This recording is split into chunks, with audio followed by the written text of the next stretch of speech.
A big welcome back to the channel, lads and ladies. Rumors of my demise are mostly accurate. I have been sucked into the wormhole that is Mount and Blade 2 Bannerlord. Mount and Blade, a legendary game that held its own for what, some 15 years or something like that.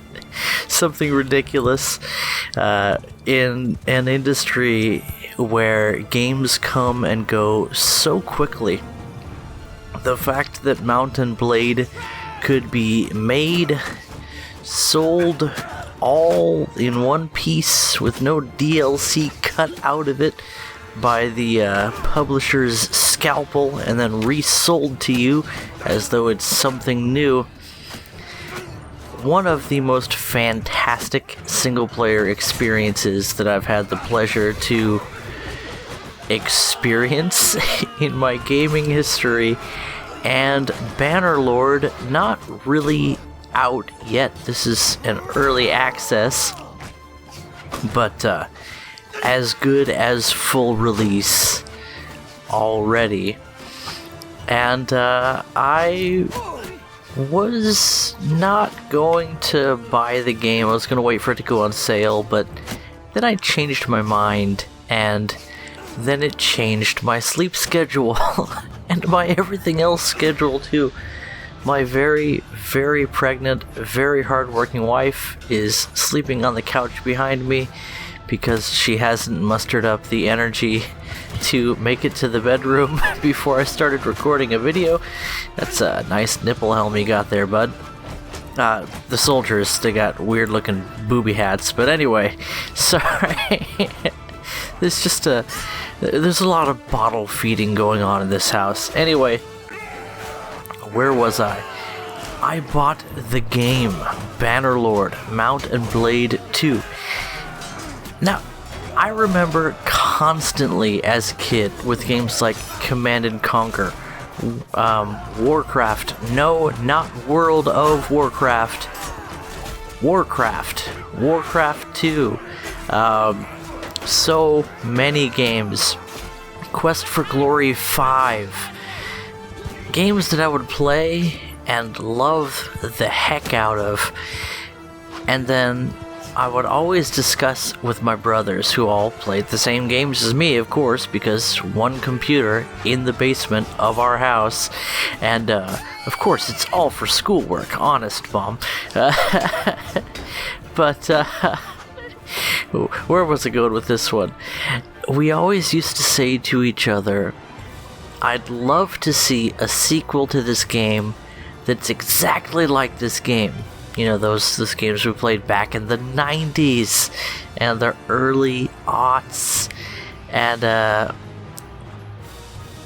I'd like to play a game just like this, only with better graphics. Welcome to Mount and Blade 2, the realization of that dream. This is Mount and Blade 1 with better graphics. It is not well optimized yet, and you're gonna see a lot of stuttering later on.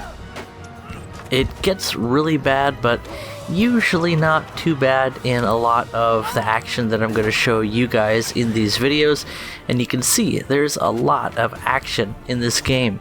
Is it not fantastic? There's a lot going on, so before I talk more about the game itself, let's talk a little bit about what's happening and what I'm actually doing here.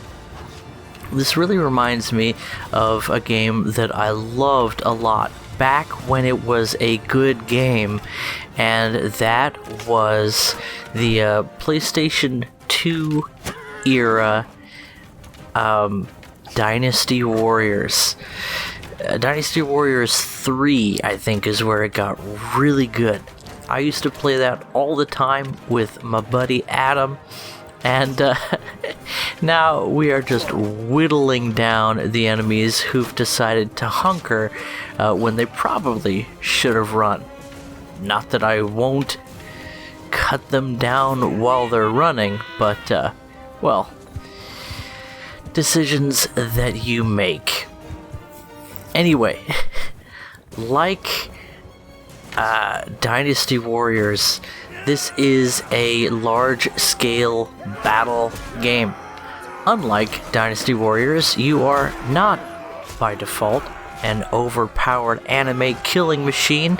Instead, you are mostly human, even though several people probably would have ended their hero career with this many arrows sticking out of their anatomy. Yes, there is one stuck to, I think, my foot, that's bouncing around as I jog toward the enemy in full murder mode. That shield on my back looks pretty awesome, by the way. But this is more like the closest thing to a fun sim medieval combat game. The combat is definitely where this game shines, although the roleplay and the kingdom management, army management elements are definitely there. You can see that we ran down an enemy trade caravan, and even though they were very frightened to make our acquaintance, we being an enemy war party, we're going to do some trading with them. In fact, we're going to sell them quite a number of things. But let's get back to talking about the combat in this game. And you'll see where we go with this one. We're just engaging in a bit of good old-fashioned capitalism. Even enemy trade caravans will sell with us. They are, after all, not military entities in and of themselves, and everybody's out to make a easy buck, especially if you're outside of the territory that the laws governing your activities reside in. But the combat in Mount and Blade is the same, more or less, in the original offerings from the early 2000s and Bannerlord Mount and Blade 2. It is smooth once you get a feel for it. The animations and the effects, the hit detection, all of that is very, very nice when the game's not chugging and dropping frames, and it's not absolutely unplayable when it is. And again, this is an early access game. There are memory leaks. It will do terrible things to your processor, and you just have to, one, not run any programs in the... Isn't it funny how I was talking about the combat and I talked about this instead? Anyway, you have to absolutely not run any other programs while you are playing this game, which is maybe one of the reasons it takes me back to the days in my basement. Multitasking on a PC was not something you did in the early 2000s, and it's not something you do on an early access version of this game. What else? That would be the reason why I'm falling behind on Discord and everything else, because I've been spending most of my available waking hours playing this game. I have, I think, around 40 hours into it already, according to Steam, which is a ridiculous amount, because I also have to do things like serve my children and keep my kids alive, keep my wife fed and taken care of so she can nap the required amount of time to literally drive to work without falling asleep at the wheel, because that's what will happen if she doesn't get enough napping. It's happened before. Thankfully, she didn't crash. I think it's happened like 2 or 3 times.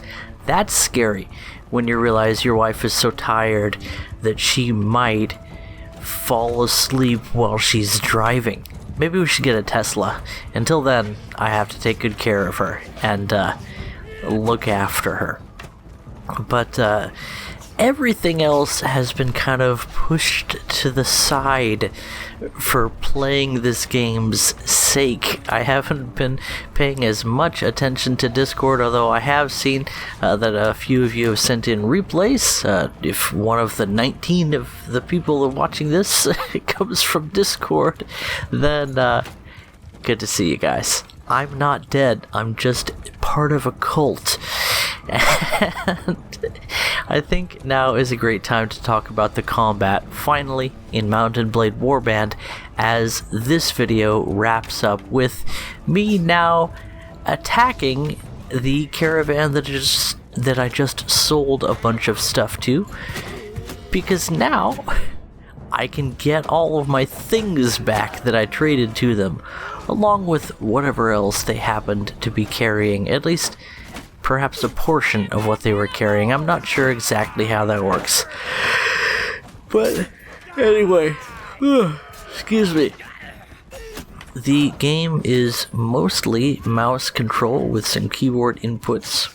You move with the WASDs. Almost everything that you need to do in combat is within reach of your keyboard hand or your mouse hand. There's not too many controls, although there's a ton of things you can do. With the F keys, you can command troops. With the number keys, you can select the groups of troops that you're commanding. Of course, these would all be the ones under your control. You can enter battles with allied commanders, and wow, a multiplayer feature would be super cool for this game, but maybe that's something for later. And there are directional attacks that you perform with the mouse, and directional blocks that you perform with the mouse, but maybe that's the topic for another time. I've got a caravan to loot, and I'd better get on out of here. My wife needs more sleep time. Catch you guys in the next video. Bye-bye.